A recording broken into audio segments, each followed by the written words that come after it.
Welcome to the Holly Furtick Book Club. I am so excited because it has been a minute since we have been able to be together, and I cannot wait to talk to you about tonight's book.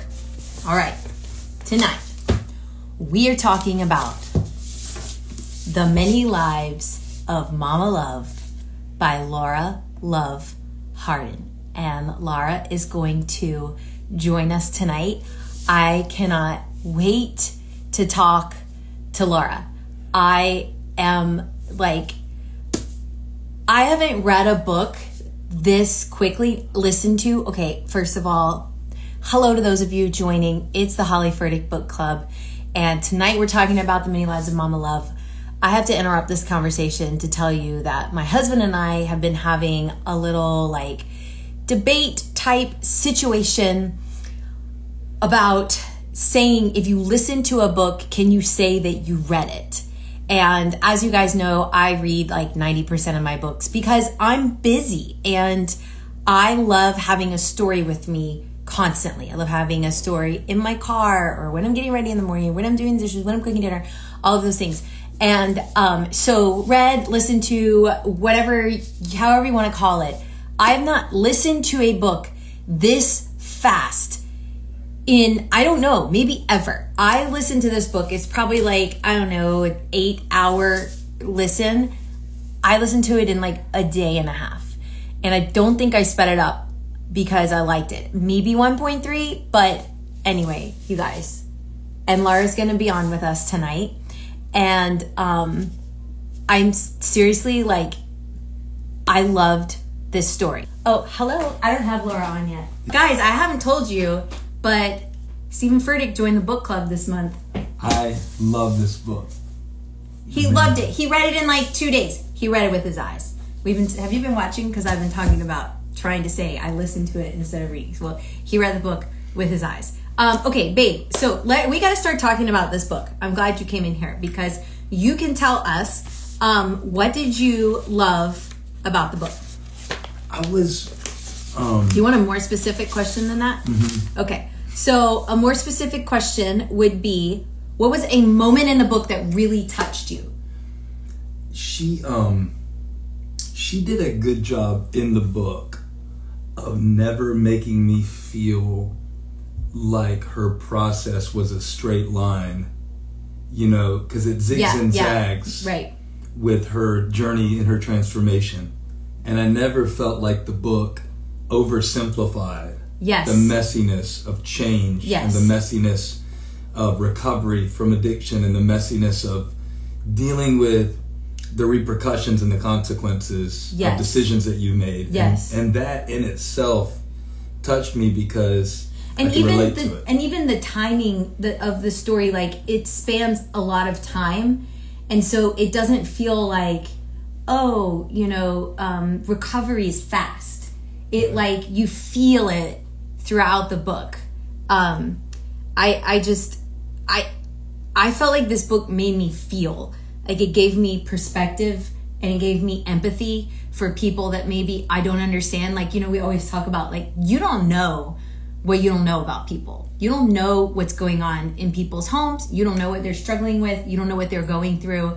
And sometimes books like this just really give me so much empathy and perspective. And then when you come across someone that maybe is difficult or you don't understand, you can think about books like this and go, well, I don't know what she's been through. I don't know what they're going through. It's not my business. People don't have to tell you what they've been through or what they're going through. But that doesn't mean that we can't have empathy. Wally says her life was filled with fear and mess, but yet somehow she overcomes it. And so that's another thing that I love is how redemptive the story is, because it's well, if she could overcome that, then whatever I'm facing today is really small in comparison, Yes. Okay, so tell me a moment in the book that really touched you. So one of my moments was when, and by the way, we do spoilers in this book club. This interview is for the people who've read the book.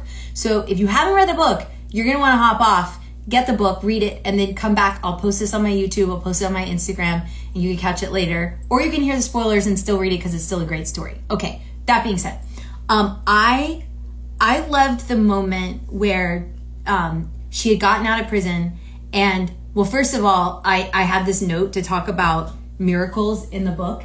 And I think one of the miracles that happens later in the book is she looks up jobs on Craigslist and she finds this guy, Doug, which, like, that just was like glossed over, like it was just part of the story. And I was like, whoa, hello, wait a second. Like, you went on Craigslist and you got a job that absolutely changed the trajectory of your life.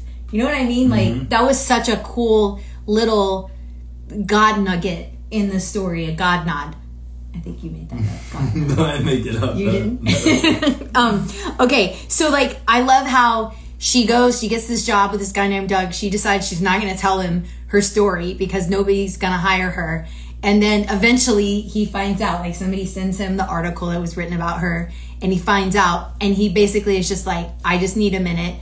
And then a couple days later, he offers her a job. And I just thought that was like, that moment just really touched me, because the whole time you're like rooting for Laura, right? You're like, she needs a break. Somebody help her. She's trying so hard.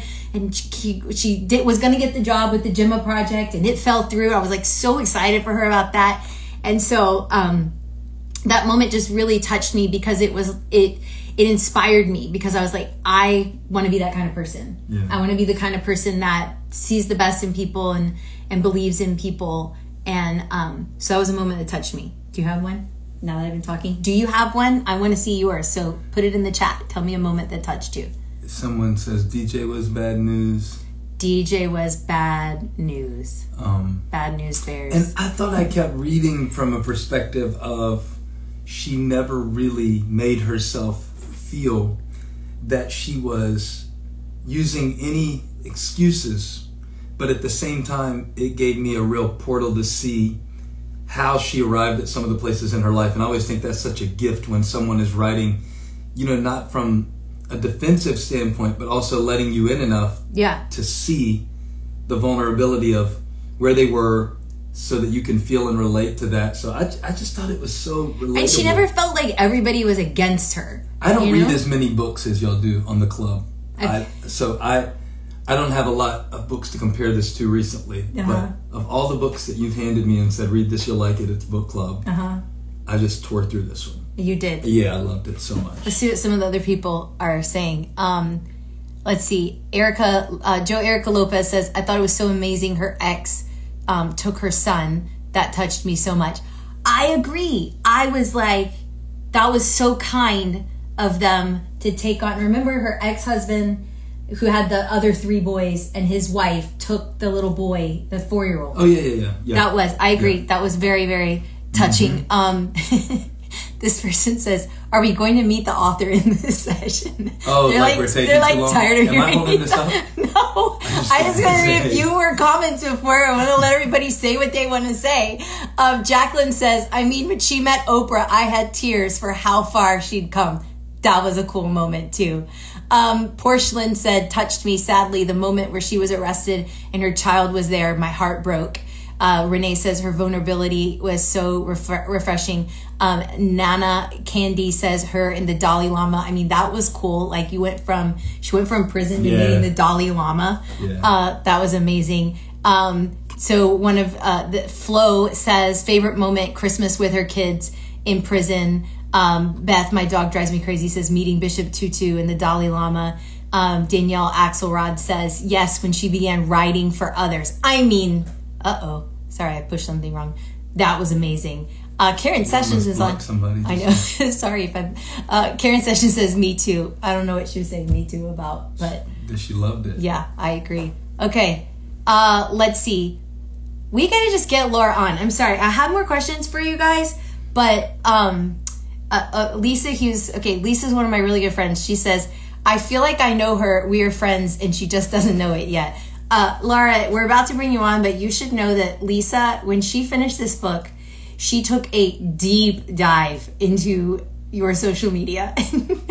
she was on, DJ. She was like researching all of the characters. That's funny. Okay. Are we ready to bring Laura on? Do you want to meet Laura? I do. I'm going to go let you have your time, though. This is very important. I'll be watching. Okay. Goodbye, everybody. Hello, Laura. Thank you for being with us tonight. It's a very special night. Very special book. I'm so excited. Goodbye. All right, guys. Let's bring Laura. Hi, Laura. Hi. Oh, my goodness. So nice to meet you. Thank you for being on tonight. It's nice to meet you. This is the first time I've done Instagram Live, so I'm trying to get like this other screen off.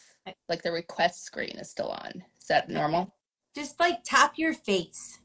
Does that work? Or my face? Tap your face. No, it's stuck. It's fine. I can see you. That's all that matters. Okay. It's probably better that I can't see me because I'll be like. I know, and I always look at myself instead of the camera. Yeah. Anyway, hi. Sorry. It's so nice to see your face in person. Your voice, because I listened to your book, so your voice has been in my head, and your story has greatly touched me. And so many of the people who are on tonight, they're all saying hi, and Dax says Mama Love in the flesh. I mean, I'm so thrilled to get to talk to you. I know you got to talk to a lot of really amazing people about this book. And I'm just really happy that you would come on tonight and talk to us too. So thank you. Thank you. It was so fun listening to you talk before. And hi to my new best friend, Lisa, I guess, right? She can message me if she needs some real names of people for her research. If you need some dirt on any of the people in your family, she may know some stuff, because I'm telling you, she really loved your book and she was really into it. She's saying hi right now. Okay, we love for our authors to start off by reading a little passage from the book so everybody can hear it in your voice, the ladies and the men that read the book and maybe didn't listen to it. Do you have a favorite passage that you'd like to read to us tonight? I have a favorite, but I'm going to actually read. I thought about this today and I was like, I'm going to read this part. I've never read or talked about this section in any interview or anything. So I just thought that might be a good one. Sounds amazing to read. And it's really on, and I think given that you're talking about miracles and giving all of that, I think this is like, it feels good to me to talk about this section when I haven't before. But, and this is in my this part, just a lead up, is in my last few days at Blaine Street before I go off. I mean, in the main jail. And it's a big transition point to go off to Blaine Street. And things are not going well for me in G, which is the main jail. So I'll just read it. I'll do it quick. It's like a page. I know what you're going to read, and okay. I'm so excited about this. Okay. An hour before lunch, a guard comes in and asks who wants to go to church service. I throw on my red shirt and grab my ID card. Anything to get out of here. In the service, I tune out on the Bible readings and get lost in my head. I know I can't have a life and use drugs. I know I will have to find something other than drugs to fix whatever is broken in me, but I don't know how to do that. I realize I haven't thought about DJ since we were sentenced a couple of weeks ago. I am relieved to be away from him. I will need to fix that too, one way or another. I'm so disappointed in myself for doing the math. I gave in to Kiki and Christina's stupid plan. I put my head down on the table and cry silently. I know that the only thing I need to change is everything. The chaplain, a woman about 10 years older than me, tells us that anything we ask for sincerely in prayer, if it's for the greater good, will come to us. She tells us to pray right now before we leave. I pray for my desire to use drugs to go away, forever. I cry silently into my arms, and when everyone gets up to leave, I am the last one. The chaplain stops me at the door. Did you pray for something? I nod. Something big? I look at her and my tears start flowing again. She opens her arms and I go into them. She hugs me and I hug her back. She's not allowed to, but she does. This hug means everything. Back in G, I go straight to my bunk on the freeway and turn to the wall. I continue my prayer.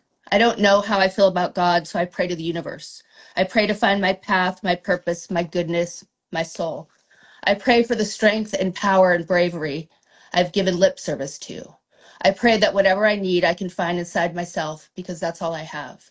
I pray to the better version of me. I pray to the soul behind the ego, the brokenness, the fear. I pray to whom Eckhart Tolle calls the observer, the me that is watching me. I pray to Eckhart Tolle himself. I throw in Oprah because I know those two hang out a lot. I spend the next 3 hours praying and visualizing a new life. I imagine writing about my experience. I imagine standing on stage, talking about my mistakes. I imagine a home of sunlight and happy faces. I'll skip that part. All these thoughts swirl in my head until I refocus and go back to prayer. The only solution is to never use drugs again. Today is March 18th, 2009, my new birthday. I absolutely love that part. And I'm so glad that you read it because it was a part in the book where I'm praying with you. Like, I am so mad at Kiki and that other woman. And I'm like, oh my gosh, she's going to, and so I'm praying with you and I'm praying for you, even though everything already happened in the book. And then all of a sudden I start laughing because you're like, I just started praying to everybody and I'm praying to Oprah. I mean, it was just like, it was gripping. It was funny. It was, I was there with you and it felt like the turning point for you in the book where you were like, you kind of let us know like you it was going to happen and you were going to make it happen. And I loved it so much. Let me go and ask you like a big broad question before we get into some, because we all know, we've all read the book that are on with us, and we know that you get out of jail and you have a miracle moment with Doug and you get this amazing job and you're able to start writing with and for what did you I heard an interview, you didn't call it ghostwriting, you called it collaborative writing. Collaborative writing, yeah, it's the same thing. Yeah, so you've helped all these people tell their stories, and yet you have this like massive story inside of you. So when did you know that it was time for you to write your story? Was it that moment that you knew in the jail that you knew one day you were going to tell this story? I didn't know I was going to tell this story then. I knew, one of the gifts of jail, and there were gifts in that horrible experience, was that I started writing again. And writing was always how I made sense of the world. It's what I did since I was young. I love to make people laugh and cry with words and to feel things. And that's just really how I processed my own internal world and made sense of the outside world. And then it was a good 11 years of writing books as other people and being in shame. And was not thinking about telling my story. Part of me would think about it and then I was like, oh, Orange is the New Black came out. That someone did that. Like there's a little bit of times, but I was in so much shame and fear of the judgment and what people would think of me. And, it took me a while to get out of that. The minute I decided to do it is when I got up and did a little TEDx talk, which I'm sure Lisa's Googled. But I watched it. It. It was awesome. And I got up and I said the thing that I had been so ashamed of and so afraid people would find out about. And the feeling I had after doing that was like better than any drug I've ever taken. Like it was a lightness. I saw in that moment, in those 14 minutes, like the potential for my story to help others if I got really honest. And that's when I decided to do it. And then I wrote a book proposal, and then, the book sells, and then you have a year to write it, and then a year before it comes out. And, it was about 3 weeks. So it was all very exciting. And, but about 3 weeks before the book was coming out, I had this moment where I was just panicked. I was like, oh my gosh, what have I done? Like, yeah, I am like, that moment when you've overshared, when you're like, go home. Like, and you're like, ooh, I think maybe oh, this is like every nightmare dream of being unprepared for a test or, being in these situations. But I felt really vulnerable and scared. And then I had to remind myself why I was doing it. I'd been working on launching the nonprofit to launch right before the book to help. And so that's the only way it made sense to me to open up to receive all the good and all the things that might not be so good, and they all kind of come along with anything. Yeah. How difficult was it for you to go from writing for other people to writing in your own voice and for yourself? It was really hard to figure out my own voice. Yeah. Like, one of the things I'm good at is voice. As a writer, it's something hard to teach, and all the different ways I've developed that in my life, but I'm good at it. I'm good at being other people on the page and having them sound like them to them. But when I went to write my own book, I was like, uh-oh, what is my voice? Because it was my 13th book. Right. But 11 of those had been as men too. So I'd written as men, Stanford Archbishop Tutu and Stanford professors and Anthony Ray Hinton. And so it was really this moment of finding what was my true voice. Yeah. Because I could do a pretend voice, and a girlfriend of mine was like, just pretend you're ghostwriting for yourself and then write. And I was like, oh, let me try that for a second to see if I could get me. But it took me a couple false starts in the first. I just read my first, like, these 2 chapters I had written that have been published that I started with, and I was like, okay, I see what I was doing there. They're actually not that. I actually kind of like them, but it was a very different tone, and it wasn't as honest as I needed to be. And I realized after that false start of writing that to do this book the way I wanted to do it really honestly, I had to go away from home and go away from work and go somewhere where I could be really honest away from my life for a couple months. So that's what I did. Part of the story was the hardest for you to write. Like, did you have any moments where it brought you to tears, or you had to walk away, or you had it bring you anxiety, or what was the hardest part to write? I would say there's 3 things. The hardest part of the book, which is the story I told in TED, which is the story I will 15 years plus now still tear up. And that is that moment that I think you mentioned in the comments when Caden is running to me for comfort and my hands are behind my back and I can't comfort my child. Like, that's the moment I still get teared up all this time later, because that's the moment, like in addiction, you're really good at pretending and lying to yourself. And that was the moment when everything just kind of split, and there's no story I can tell to get out of this. There's no way I can fix this. And the collateral damage potential was right there. I wasn't scared about where I was going. It was all about fear around him. So that was hard to write, because it's just still hard to talk about. Yeah. But the 2 parts that were really hard to write, because they weren't in my book proposal, I had never told them to anyone. I had never talked about them. My editor didn't know. Doug, my agent, didn't know. My friends didn't know. Was the time I was out on bail with DJ, that little brief window. When you relapsed. When I relapsed, and it relapsed in a different form of use that I'd never sworn I would never do. With DJ, those 6 weeks. And then also, it was 3 days before the book was going into production, and my editor at Simon Schuster called and said, we need a new chapter. And I said, what? And he said, we need a chapter of you committing your crimes. Because I had started the book when I got arrested. Oh, yeah. So chapter 2 in the book was written in an afternoon, 2 days before it went to production, of me in that hotel room with Caden. And I hadn't written that or talked about that with anyone. And I was so hesitant to write it. And I had to look at that. I was like, I'm saying I'm going to be honest, but I don't want you to see me like at my worst necessarily in terms of like committing a crime and, the craziness. But he was right. And I did it. Well, let me just tell you, that particular chapter of the book, I think, really drew me into your story, because I was like, oh my gosh, I could see how this could happen. I could see how, one of the things that you said that was really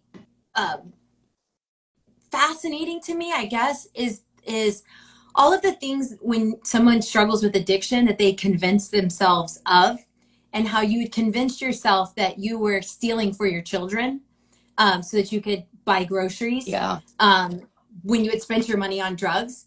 But I was there with you. I was like, I get that. I mean, I understand. And it just it was so believable because it really you know what I mean? And I was just right there with you. And so then when you go back and you talk about how many counts, felony, that you were charged with, I was able to believe that too, because I was like, oh, okay, I get it. It's like identity theft, and you had painted that picture. And oh my gosh, that was a great part of the book. I mean, it just really drew me in. So wow, that's so interesting to me. Okay, so let me ask you another question, kind of back at the front of the book. You open up, and you just alluded to this, you're handcuffed, your 4-year-old son is present. Was this a surprise to you? Like, had you actually convinced yourself that you were going to get away with it? Or did you like know that this moment was eventually going to come? No, that's a great question. And it kind of goes with what you were just saying. I knew it was closing in. Like, I knew, things were just so out of control, and the power was out at home, and we're at this hotel. And I think, just to go back to what you said, it's hard to explain to people, and it would be easier if I said, no, I was out of my mind, I'm not responsible for anything, but I still knew right from wrong. Yeah. Even in the compulsion of addiction and doing things that went against like who I am. Like, I'm like, when I'm me, I'm like the opposite of who I am, who I was in those scenes, right? Like, what do you need? I'll give you all my things. Like, that's kind of my nature. So I knew it was closing in. I knew the neighbors knew. I'd been like taking their mail. Like, everything was closing in. So I wasn't surprised. I mean, it was a surprise when they pounded on the door. I wasn't ready, right? But I also wasn't surprised. Right. And a little part of me was relieved in that moment, but I also had no idea what was ahead of me. Like, so I don't think I would have been relieved. Did you know how much they could actually charge you with? Did you know, like, that was mind-blowing to me. If I have, so say I've accidentally taken your credit card, Holly, and I go to the grocery store and I buy some milk, that is a felony. If I forget bread and go back and buy some more bread and swipe your card again, that's a felony. But who knows? Like, they don't teach you that in graduate school. Like, I didn't know. Like, to me, I was so ashamed and guilty. Like, it didn't matter. And honestly, part of my deal was a plea deal, which means I pled guilty to a lot of things I didn't do. Right. And I would have pled guilty to 1,000 felonies if it meant I could see my kids again. Like, that didn't matter. But yeah, so I didn't know. I had no idea. I was shocked because I've never, I've thrown a head of lettuce at someone. That's my only violent moment my entire life. So it was nothing violent. I didn't consider myself a danger. So it was shocking. And again, not surprising. Yeah. But at the same time, surprising. But surprising. Yeah. But I was not ready. And again, part of that is like, I didn't know what was ahead of me. I didn't know it would take 11 years to get to the other side of it, honestly. Okay, before we go any further, I have to tell you a fun fact about the Furticks. So my husband read your book. He does not read a lot, and he absolutely loved it. He read it in like a day and a half. And he told me, he was like, you have to tell Lara what my first job was. And he worked for a pet crematory. Oh. And he cremated people's pets and buried them. You could choose to, they had a cemetery too. So anyway, you have that in common with Wow, he is the first person. We are now forever part of a certain club. Very, very elite club. Okay, so we talked, before I brought you on, I talked about like some miracle moments that I felt throughout your story. And one of the absolute biggest miracle moment is the night that you were in G Block. And will you just tell us a little bit about what that moment was like for you when you woke up the next morning? Yeah. So it was the darkest time after my arrest. Didn't know where Kane was, and in that moment I just decided that, well, I believed in redemption. It was for other people, and I was more bad than good. And I decided that it'd be better for my children to have a mother who was not alive. Yeah. And so I made plans to end my life. Sorry if I'm triggering anybody. And tied a sheet around my neck. And, detoxing from opiates, one of the things with opiates is you don't sleep for a long time. Yeah, right. Other drugs, you'll sleep forever. But it was, you don't sleep. I was, especially when in acute detox. And I was out, in this public space where the guards are coming in every hour, shining a light. It's loud. It's not the Four Seasons, right? It's like, you're not just, I'm in a bed with all the horrible things. And so I was just lying there really calm and certain that this was the only potential future I had I had no potential future. This was the best decision for my life because there would be nothing for me. There was nothing else possible. And so I was there and I closed my eyes and just waiting for the guards to go between checks and it to get quiet. And I fell asleep. And I do and I did not wake up again until 5 a.m. and I can still hear the sound. It's like those plastic cafeteria chairs scraping, they open the door at 5 a.m., turn on all the lights and scrape them in. And I had slept, and I hadn't slept, 5 hours straight in forever. And certainly I didn't again for a month. So to me, like at the moment I was not like, this is a miracle. I was like embarrassed. Yeah. I still was not someone who would ever think like, hey, maybe this is a signal to ask for help. Like, not my conscience.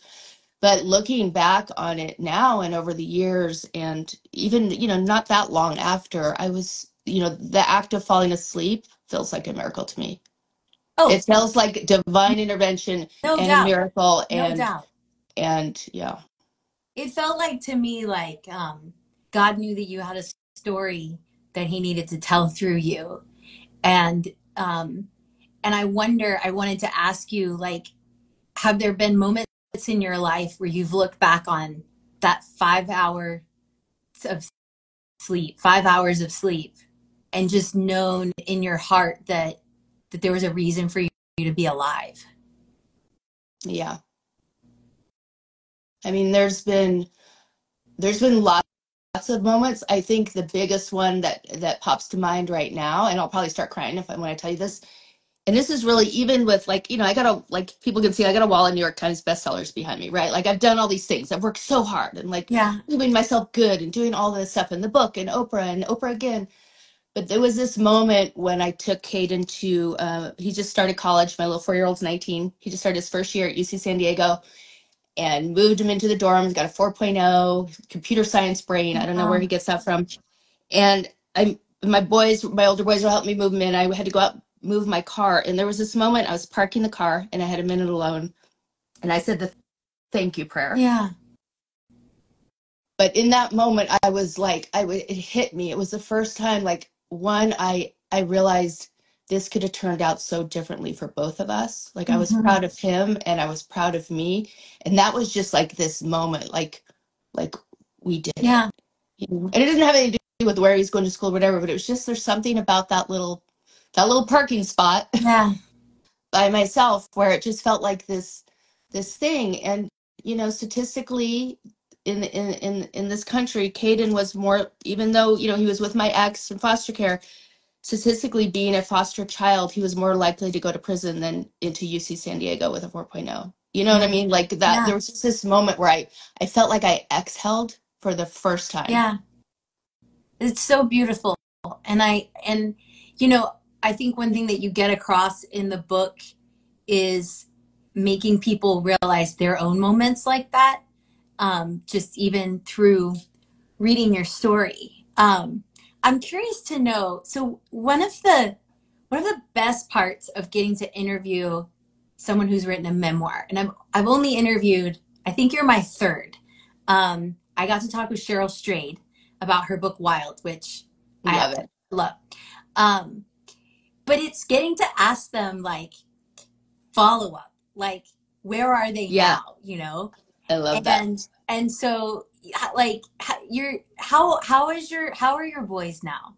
So, I mean, I'm 100% biased when I answer this question. I will tell you before I answer these questions that Simon & Schuster, the publisher, is having me write a bonus chapter for the paperback version. Yeah. Like an update. So I don't know what that is going to be. So if people are like talking about what they want to hear is the follow-up, because, memoirs end and life goes on, and life still gets messy and fear still comes up, and it's always a process. But I think, so my boys are great. Caden just started college. All my other 3 boys graduated college. My son Cody just got married in April.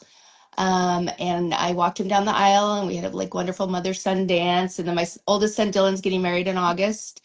Wow. They're all and Ty, my son Ty just moved to Amsterdam. He's the writer in the family, and Cody went to film school. So that they all have great healthy relationships, and they're funny and kind and compassionate and supportive and loving and smart and cute and unbiased, and they're amazing. And they've been really supportive in this whole process. I had to let all of them read the book before it was too late. Next question. So what was that like? It was fine. I mean, Ty worked for my literary agency, so he was read the proposal, so he wasn't a big deal. Caden was who I was worried about, and so he read it. He was 18, so it was his winter break his senior year of high school last year, and he'd been asking me to read it for a long time, and I kept putting it off and putting it off. And so he read it, and I was really nervous. I kept opening the door like, what part are you on? You know, and they locked me out. And he's like, we'll talk about it tomorrow. And so he read the whole thing straight through, and he came in and he said, I didn't know any of that. And like, he knew the story of, he was 4, he knew like that I'd gone to jail, and he knew that he was like CPS had taken him and he'd gone to Brian's, but the interior world, like I didn't know my mom's internal world, you know, and so he, you know, he said the parts he wasn't in were boring because he's an 18-year-old boy. I have an 18-year-old son. Yeah. So. And then he found a typo and tried to get me to pay him for it. You know, like he was fine, you know, but it was hard because there was a lot, you know, I wanted to make sure that I was the only villain in my story. Like, you know, not a childhood, not another person, you know, not like any people. Like I really made a conscious effort to make sure that I was the biggest, like the villain to myself. Yeah.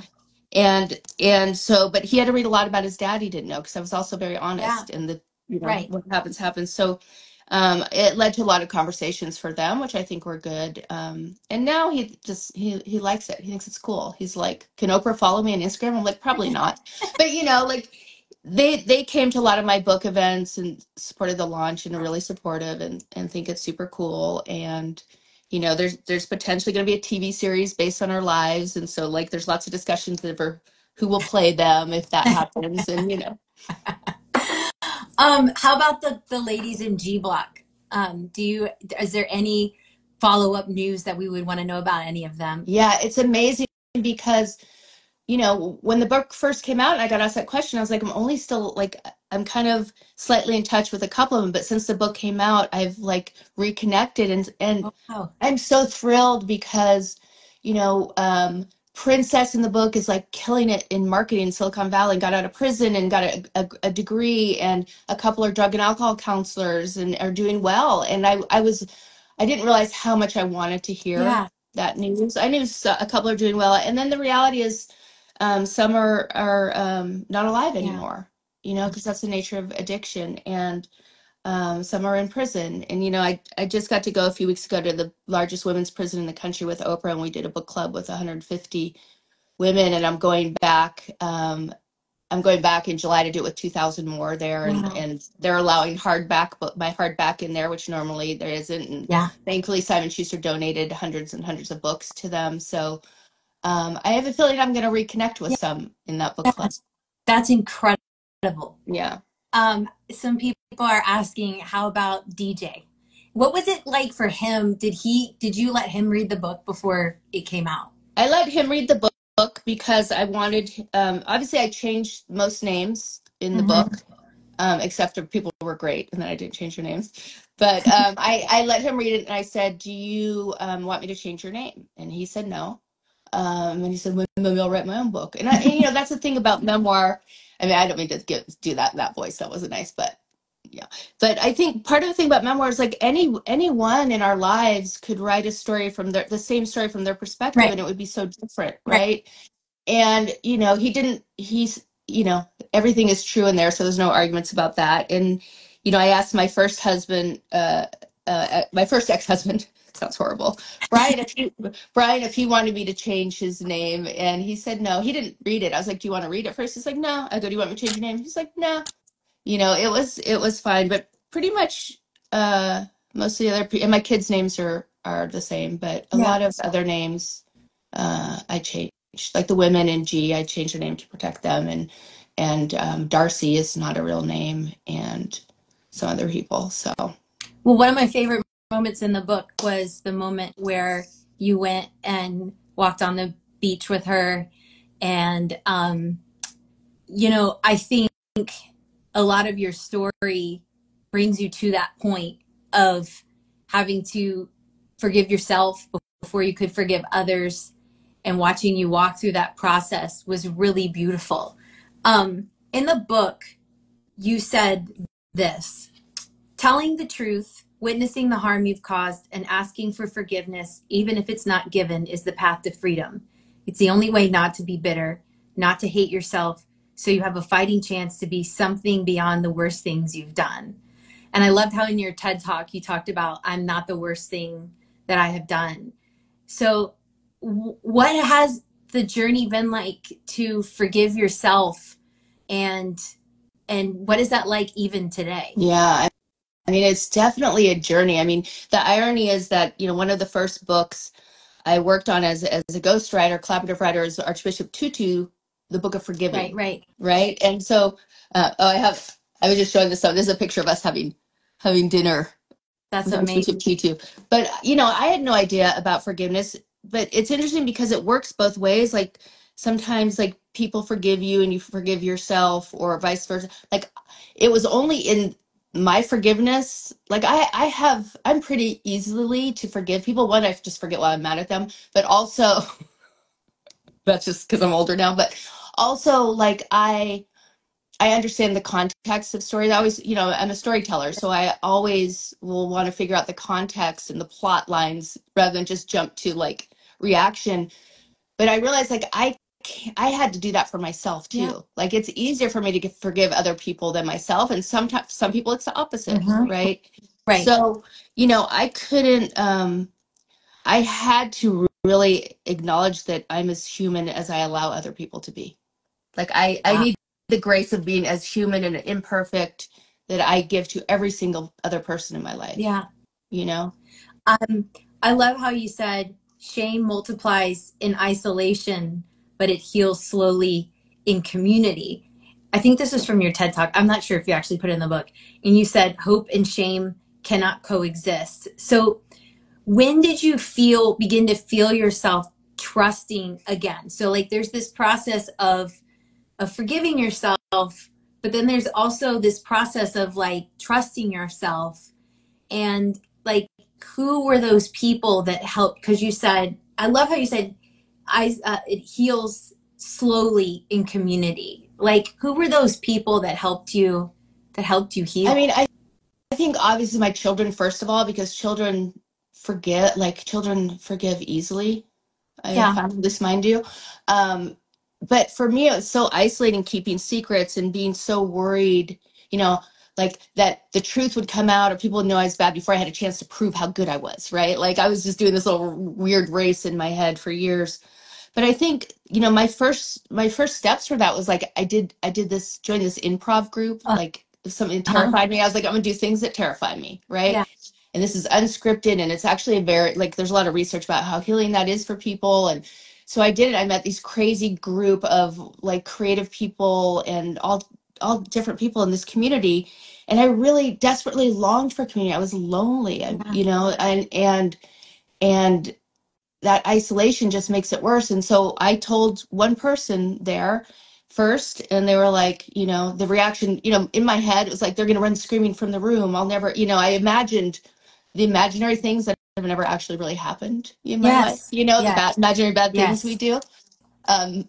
She was like, oh, is that true? And I was like, yeah. She's like, cool, let's go to lunch. Like it was such a non-issue. And the more it was a non-issue and the more people did the opposite of what I feared, the more honest and vulnerable I was and am, and I'm still learning this now. The thing I thought would push them away, they would go running, they actually run closer because it's such a gift. It's such a brave thing to be honest. Like you were saying before I joined, like you have to tell people everything. That's true, but you have to tell one person everything.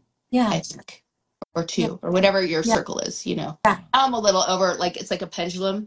After going my whole life keeping everything inside, now I'm like, I'm having a feeling, I'll call 27 people. Like, I'm a little, I'm still a little messy, but it'll even out. But I think, I don't have that shame anymore. Sometimes something will flicker up, but mostly I'm like, oh, isn't that curious? Look, it's just old wiring, it's just old things. And sometimes people can say the exact opposite. Like I can hear the exact opposite of what something says. Like someone says, I'd love to work with you. And I'm like, oh, they don't want to work with me. Like, it's just this weird stuff, And, so I think it's just, now I just notice when it pops up and I was like, that's curious. Wonder what's going on there. And then I move on, and I don't really feel the need to prove myself anymore. And there's such a gift in just being real and like being you. Like you don't have to. It's so easy. It's so exhausting to try and keep secrets and not be. It's exhausting. Yeah. One of the things that you said that made me think of early on in the book, I wrote this down. You said, I wonder if showing up as a fake version of yourself is just as bad as not showing up at all. And then I think later you talked about how pretending makes you feel isolated. And I think you wrote that so beautifully in the book, because as we saw you come out and be honest about your story, we saw healing taking place. Mm-hmm. And it was really inspiring, because even though, we're not all like behind the scenes smoking heroin, we all have things in our lives. Right. But when you pretend, it makes you feel worse. Yeah. And it's counterintuitive, because you think it's going to make you feel better. But right. But eventually it makes you feel more isolated. Yeah. And you just wrote that so beautifully. So, okay, I want to ask a question that I feel like a lot of people who have read this book would want to ask you. And it's something along the lines of, what would you say to someone who has a loved one who is struggling with addiction? I think about the little bit that you told about your mother-in-law in the book, and how you could feel like she was like, I have helped them so many times. So what would you say to somebody who, like, if you have someone in your life who is struggling with addiction, how do you have boundaries? How do you know when to trust them again? Like, what kind of advice would you give to people who feel like they're just going to burn me again? I want to love them. I want to trust them. What would you say? Yeah. I mean, I'll preface this by saying this is just my opinion, and like there's experts. For me, there's 48 million people right now in this country struggling with addiction, and then think about how many people love those 48 million. So we're talking half the country, right, are going through this. I think the way I look at addiction now, and certainly in my own life, and I think in others, is that it's a symptom of something else. Like, I know what I wanted in my life that I was getting from drugs, that I thought I could get from drugs. And it really was like love and connection and community and closeness. And I didn't know how to ask for that. And I think I didn't know how to ask for help. So I think it really depends on the person. Like, I didn't want, at my worst, so like what we started talking about when I in that craziness, I didn't want to be that person. No one wants to be that person. I didn't know how to stop. I didn't think I could ask for help and I would not be judged and supported and loved. So if there's someone who really does not want to be, they're in that place, then I think love and community and reassurance and connection and not shunning and understanding that people are going to push you away because it's a very isolating situation, and just to keep approaching with love. I think love does a lot, right? Yeah. And you also have to be smart, because when someone is compulsively in active addiction and they don't want to stop and they're not going to look at it, they're going to steal from you. They're going to lie to you, and you have to protect yourself. And I think that is just always a hard thing to navigate. And there's no one thing. I would say you lead with love and watch your boundaries if you're not making progress, but always that love. Because, and I think it helps to remember, like, even with people who are in jail, and especially, like my focus is on women in jail, but like, there's no part in my diaries, my bad poetry diaries through junior high, that I was like, I hope someday I can grow up and go to jail. Nobody wants to be addicted to drugs. There's nobody there. And I think, like, everybody has context to this story. And I think as much there's power in sharing stories, and there's power in listening to people share their stories and letting them give you the context.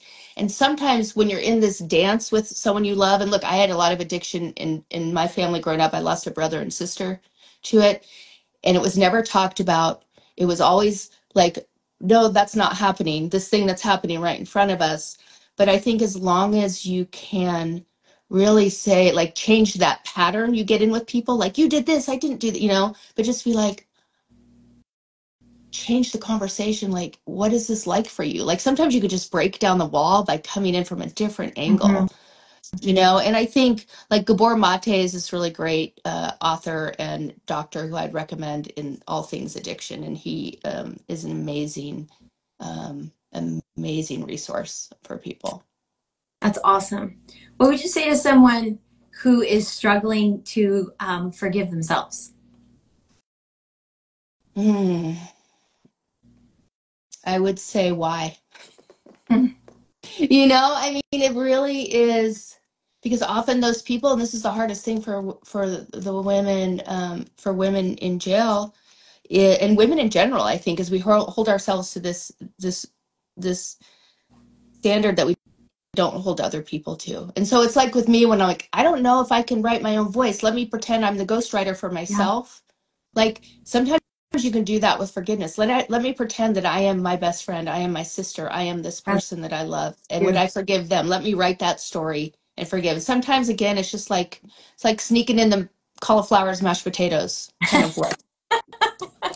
But with forgiveness. That's really beautiful. I really like that. Okay, my last thing. Well, I have two things before you go. My first is my favorite quote in the book is not one that you said, but you're quoting someone else. And you said, pain pushes until vision pulls you. And when do you think that moment was, when you were reacting to the vision instead of to the pain? I think there's been various moments like that in my life. Like I'm still having them now. You know, I think for me, it was really that moment of making that decision that we talked about, that like, I am actually never going to do drugs again. Yeah. And so I'm going to have to find a way, and and then it's a long time and a lot of work to not let pain push you. You know, and that's an ongoing thing, because, you know, pain and fear kind of mix in there together. Yeah. And even, you know, post book, you know, I really, the work of evolving and growing and learning lessons about yourself and others, like, continues, you know. And I luckily have some amazing people in my life who are helping me now. One is Jason Watt, who I saw join this, so he'll be happy I mentioned his name. But it is like, it's hard to have a vision when you're using language from the past and you're thinking about the past and using that. So like, I have people in my life who are really blowing it up in a good way to say, like, what is the vision? What is the vision? If you get rid of the pain and the fear and the discomfort of others, and what will that be? Like, that is a gift. I do that all the time. I always have big things I'm going for now. Yeah. But I think, you know, just that realization of how much I was driven by pain and trying to outrun pain. And even, you know, even later in life, driven like, who am I as a mother? I've been driven by working really hard to not be my mom, you know? So I feel like I'm, you know, like all these things we do and these roles we play, and I feel like I'm finally more me than me. And I also am still learning who that me is. And it could, you know, check in with me in a year, who knows, you know, and that's a gift. Yeah, that is a gift. And your book is a gift. Thank you. And your life, as messy as it was, it is a gift. And so thank you for pushing past the shame and the fear of what people might think about you, and putting your story out there so that people can feel and have empathy and have a new way of seeing people in their own lives. Okay, so my last thing I have to tell you, I'm so excited about this. I've never done this before on my book club. As I think you know, my husband and I have, we pastor a church.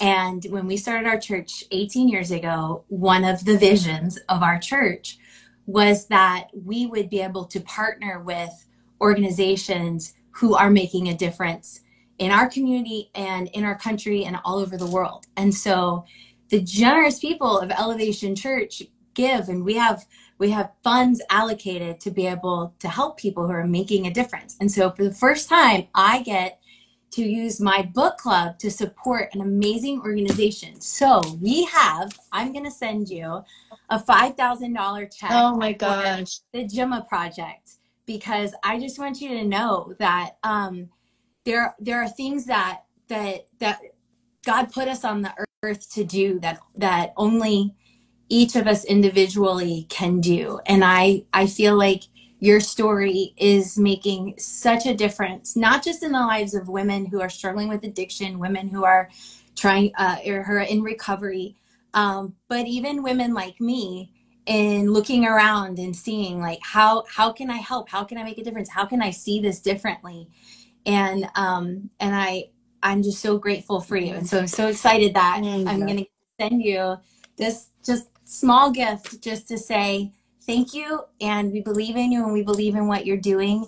And I'm just so happy and so grateful that I got to meet you and that you would come on and talk about your story with me. Thank you. I love it. Thank you so much for that gift to your book club, to your church. That's amazing. And 80% of women who are incarcerated are mothers and with minor children. And so we're going to do a lot of good with this. And thank you so much. I love talking to you. I wish I could have read all the questions, but yeah, look at you. Awesome. Yeah. I hope I get to meet you in person one day. Yes, I hope so. Well, we're all best friends now, so we have to. Thank you so much. Thank you. Have a great Thank you, everyone. Okay, guys, that was incredible. I am so grateful that Lara came on the book club and talked with me, talked with us, shared her story. I know that you enjoyed that. We have had so many incredible conversations. If you enjoyed the many lives of Mama Love, there's so many great books in the archive of our book club for you to read this summer. Make sure you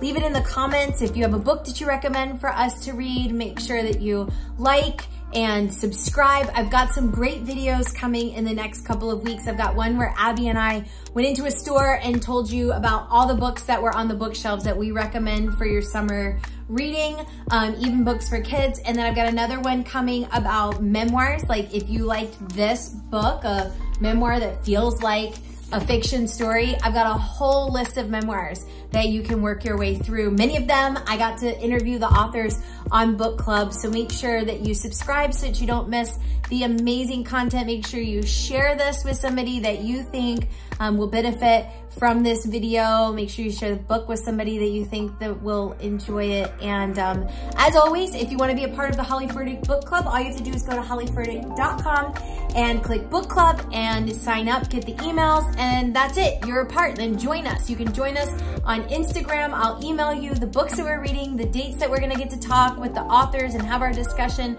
and you can join us live on Instagram for those chats, or you can just pick them up here on Instagram. I love you. Thanks for being a part, and we'll see you back here next time.